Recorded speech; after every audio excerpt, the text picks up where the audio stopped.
Welcome back guys. Nah, di video kali ini sebenarnya gue mau cerita aja pengalaman gue gimana gue ngelewatin masa-masa pandemi ini dan apa yang gue pelajari. Tapi sebelum itu kayaknya gue flashback dulu ya ke awal-awal tahun 2020 sebelum pandemi ini datang ke kita. Nah, jadi waktu sebelum pandemi ini datang gitu, itu kan bulan November, Desember 2019 itu kan. Sebenarnya udah ada pandeminya di China, di Wuhan. Cuma kan belum sampai mendunia gitu, belum sampai penyebarannya belum sampai mendunia. Nah, pada saat itu kan masih kerja kantoran. Sampai sekarang juga masih kerja kantoran, cuma kan kita harus ke kantor. Nah, pas di kantor itu pun aktivitas gua, selain gua kerja di kantor, gua juga ada ngebuat YouTube sama TikTok kan, konten-kontennya. Cuman itu iseng-iseng doang, sebagai hobi dan pengen ngungkapin aja, sekalian dokumentasi ya kan, seperti yang kalian sudah tahu. Nah, di sana juga gua ada buat tentang komunitas saham gua yang namanya Learn Time Profit. Nah, jadi ada yang gratis, ada yang berbayar juga. Jadi kalau yang berbayar itu kan nanti mereka udah bisa tahu posisi buy sell gua juga, dan analisa di belakang itu gimana, dan konsultasi portfolio gimana. Nah, itu sebelumnya. Setelah itu udah gua tutup guys yang itu, karena gua capek sendiri.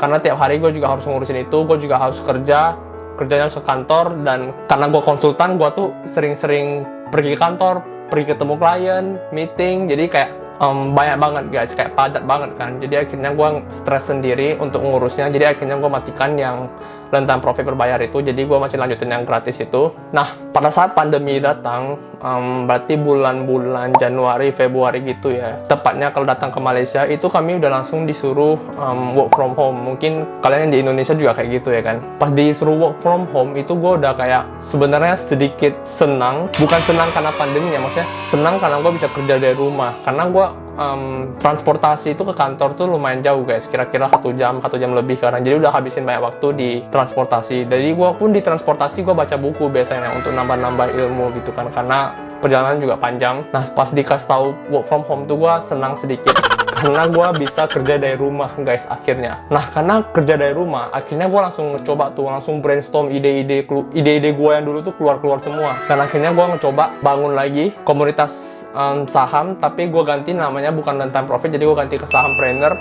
Dan gimana caranya gue pikirkan untuk nggak selalu, gimana ya maksudnya, supaya mereka tuh komunitas-komunitas gua itu nggak terlalu depend ke gua gitu loh, nggak semuanya rely ke gua gitu loh. Dan akhirnya gua ngebuat satu online course gitu dalam bentuk video. Jadi gua udah record semua materi-materinya dan apa yang harus kalian ketahui dan segala macam, sampai gua desain juga kalkulatornya untuk ngitung harga wajarnya bagi kalian yang kayak sibuk gitu kan. Dan akhirnya di tahun ini jadi guys, walaupun di akhir tahunnya ini jadinya gitu loh, tapi gua lumayan seneng gitu loh. Akhirnya nih barang jadi gitu loh. Kayak ini preparationnya atau persiapannya ini udah 1 tahun guys ini gue buat. Dan pas jadi tuh gue rasa seneng banget karena gue udah bisa ngebantu orang juga, walaupun ya kalian harus bayar sih emang untuk itu. Cuman ya kalian bayar juga untuk uang servernya, uang maintenance, uang websitenya segala macam. Dan itu gue udah buatnya harganya sangat terjangkau guys. Kalau emang kalian penasaran atau kalian mau coba, kalian boleh langsung aja ke sahampreneur.com. Nah, di sana juga gue kasih yang gratis komunitas yang Learn Time Profit itu, gue juga ganti namanya aja ke Sahampreneur guys. Jadi semuanya sekarang udah pakai nama Sahampreneur. Itu komunitas yang pertama ya kan. Nah, itu bisa gue lakuin karena pandemi guys. Nah, jadi karena pandemi ini kan kita kerja dari rumah ya kan. Bukan karena gue nggak kerja kantor, tapi kan waktu kan lebih fleksibel gitu loh. Jadi pekerjaan kantornya itu gue siapin secepat mungkin gitu, tapi dengan kualitas yang bagus juga ya guys. Jangan sampai kena komplain sama klien gitu loh. Gue siapin, setelah gue siapin kerjaan kantor, gue udah bisa kerjain kerjaan gue sendiri guys. Walaupun sebenarnya ini nggak boleh sih di kantor, cuman ya mau gimana lagi ya kan. Ya, kita kan butuh survive juga. Ya, seperti itulah intinya. Nah, akhirnya gue kerjain semuanya itu gara-gara pandemi ini guys. Nah, itu yang pertama guys. Yang kedua guys, gue juga buka ngecoba bisnis ya kan, bisnis impor. Nah, itu juga kalian boleh cek di Uniso ID, boleh cek di Shopee, Telegram. Sekarang kami udah ada di Bilibili juga sama Bukalapak. Mungkin kedepannya akan masuk ke JDID dan mungkin kita akan buat website. Belum tahu untuk itu, untuk perkembangan bisnisnya. Cuma untuk sekarang kita sudah ada di Shopee, Tokopedia, Bilibili, dan Bukalapak. Nah, itu juga terjadi karena pandemi juga guys. Jadi kalian bayangin, waktu pandemi ini gue justru malah makin agresif gitu loh. Malah gue coba buka bisnis, dan satu lagi gue buka yang komunitas Sahampreneur itu. Nah, yang bisnis ini emang gue partner sih, cuma gue gak mau sebut nama partner gue karena gue gak tahu mereka mau disebut atau enggak.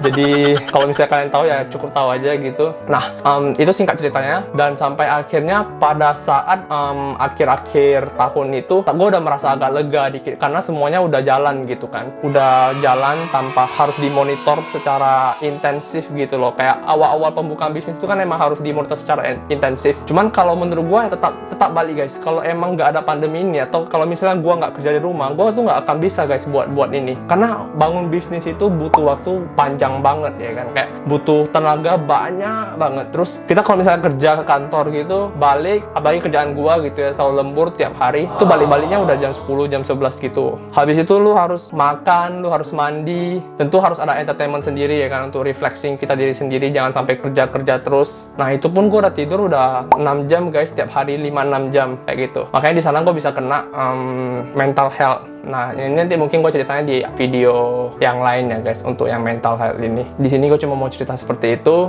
Dan akhirnya sekarang tuh sudah jadi sih, udah jadi semua yang Uniso sama Sahampreneur ini. Dan mohon dukungannya guys, kalau misalnya ini jalan semua, ya bisa jadi plan kedepannya gue akan resign dari kantor. Cuman gue masih belum tahu. Kalau semuanya berjalan dengan baik, gue bakal resign sih untuk ngejalanin 2 bisnis ini. Oh ya, satu lagi sebelum gue tutup nih video ya guys. Jadi gue tuh denger satu kayak pepatah gitu, bukan pepatah sih, maksudnya gue dengar ceramahnya dari si Rainer Raharja. Bener, Rainer yang kemarin tuh ada masalah sebenarnya, cuman di sini gue nggak mau tahu sih masalahnya apa atau apa, gue nggak mau bahas di sini. Yang gue mau ambil di sini adalah sisi positif yang gue dapat dari dia gitu loh. Jadi dia katakannya seperti ini, masa-masa pandemi ini sebenarnya itu masa-masa yang paling enak gitu loh untuk kita yang ingin mencoba sesuatu. Kenapa? Karena masa pandemi ini atau krisis ini kan, krisis ini ngebuat satu dunia itu jadi ngeriset guys. Jadi seperti ini, ibaratnya kita main game. Kalau kita main game kayak Mobile Legend atau game apapun itu pasti biasanya ada season-seasonnya kan. Jadi kalau misalnya seasonnya udah habis langsung di reset kan. Nah, sama dengan krisis guys. Jadi waktu di reset itu semua orang start dari nol lagi, ngerti kan? Tapi ada juga sih yang maksudnya startnya nggak dari nol karena udah dikembangin. Tapi kalau misalnya orang itu nggak ada skill atau nggak ada kemampuan untuk ngembangin lagi, dia tuh nggak akan bisa lagi nyampe ke nomor 1, nyampe ke atas gitu loh. Nah, itulah enaknya waktu pandemi ini guys. Jadi waktu pandemi ini semua jadi kayak ibaratnya jadi rata. Emang nggak semuanya rata, tapi kita bisa bilang kayak semuanya di reset gitu loh. Nah, jadi kita harus berlomba-lomba lagi nih guys untuk naik lagi ke atas gitu guys. Sampai nanti mungkin 10 tahun lagi krisis ekonomi akan terjadi lagi dan semuanya kita akan ke reset lagi. Nah, mungkin bisnis-bisnis yang gue bangun sekarang itu mungkin kedepannya bisa berpengaruh. Nah, itu gimana caranya? Gue harus nge-survive lagi kan. Gue harus rely dengan skill-skill yang gue udah pelajari sama kemampuan-kemampuan gue untuk ngebangun lagi bisnis-bisnis itu. Nah, itu yang membedakan guys. Jadi di sini semua kalian mengerti, dan kondisi apapun itu, pandemi atau nggak pandemi, kalau emang niat kalian mau mulai usaha atau mulai sesuatu, nggak perlu usaha atau apapun itu yang kalian sukain gitu, yang penting kalian suka dan happy, lakuin aja guys. Jangan jadi pandemi ini jadi kayak alasan gitu untuk kalian untuk tidak ngelakuinnya gitu loh. Kalau misalnya ada yang bisa, kenapa kalian nggak bisa? Bener nggak? Nah, mungkin sampai di sini aja videonya. Sampai jumpa di video-video berikutnya. Bye-bye.